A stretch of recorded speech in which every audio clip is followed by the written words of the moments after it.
This is about launch your business with customer focused marketing. That is who I am, Maria Elena Duran. You can find me on X or Twitter at the first handle that you see there at Maria Duran, or you can find me on Instagram at Marketing Coach Maria. All right, everybody, let's go ahead and dive in. So what's that marketing funnel? All right, this is what is important for you to be able to make meaning for your potential customers. Well, how do you do that? You need to know them, everybody. You need to know exactly what their need and what that passion is or what they're trying to fulfill. So what product, service, or solution are they searching for? And we need to get past the surface level answers. They might say that they need QuickBooks help.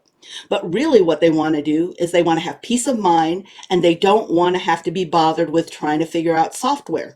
So if that's the actual reason, then you telling them that you're QuickBooks certified and you're QuickBooks this and you can do all these amazing things. So you're talking about all those features and the tools isn't speaking in the benefit language to them.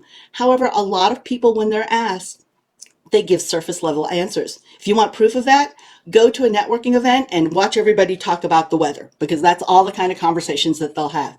So as we look at Shalyn and Sharika, who we are going to use as our sample case study today, the founders of TW Tote, they were in the same boat. They had a passion, but now all of a sudden they are now thrown into trying to figure out how to market, because if people don't know you exist, they cannot do business with you. So how do you even be considered? Well, that's why awareness is first. It's the top of the funnel, because we need to make sure that people are aware of us. And how do we do that? We need to be visible.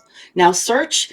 Google search is still number one. You know, a lot of people will say that people are searching on TikTok, right? On Instagram, and that's where they may discover things. But understand, when people are ready to know, go, do, or buy, they still go to Google search.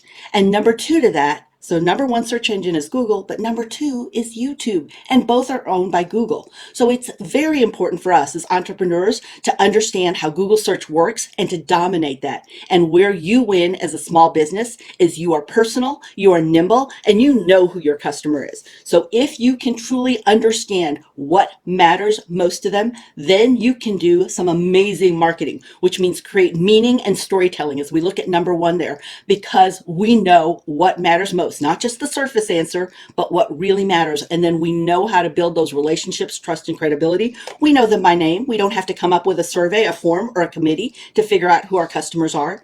And then we can influence them on that journey, which is what marketing is.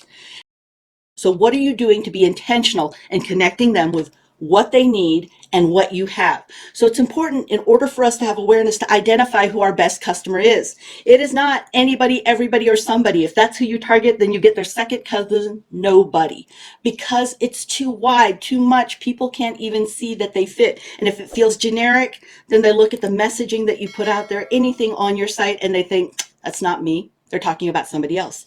Do you brand your business? Are you consistent on your YouTube, TikTok, on Instagram, on all of your platforms, as well as your email marketing? Does it consistently look like you, or do they have to try to squint into that profile picture or that logo to see, is that still them? That looks so different.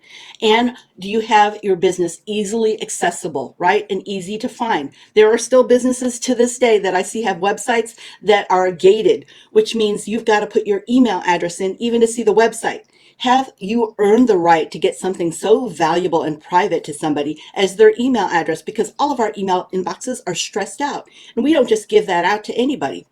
So again, think about awareness. So as you think about who that best customer is, remember, anybody that fogs a mirror is just code for I don't know who I serve. I hope you do, which again, we're stuck with hope, and hope's not a great strategy. So we need to know who our best customer is.